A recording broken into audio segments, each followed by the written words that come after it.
آپ نے پہلے ابتدا ہی غلط کی کہ گل پلازا جل رہا ہے. یہ گل پلازا نہیں جل رہا, یہ کراچی جل رہا ہے.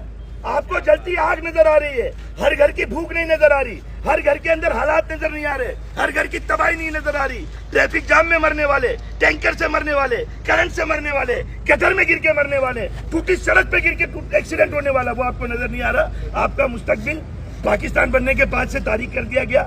سندھ کا شہر کراچی, جس کے پاس پورٹ ہے, جس کے پاس سمندر ہے, جس کے پاس وسائل ہیں, وہاں کے عوام ایم اے جناح روڈ جو قائد اعظم یہاں سے گزرا کرتے تھے, اس کا حال دیکھ لو.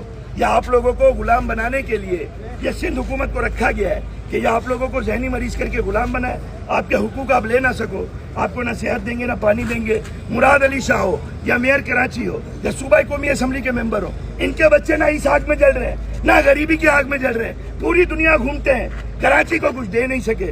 تو یہ آپ کے لیے سازش کا حصہ ہے.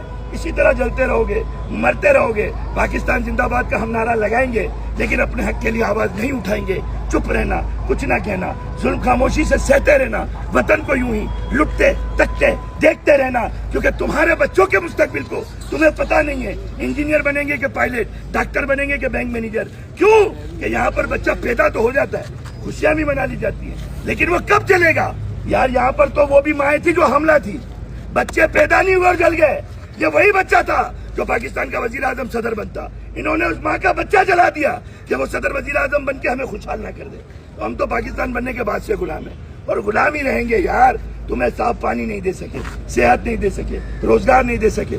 یار کیا کوئی سائنس ہے پنجاب پاکستان میں نہیں ہے, اسلام آباد پاکستان میں نہیں ہے, وہاں جیسی سڑک ہے کیوں نہیں ہے؟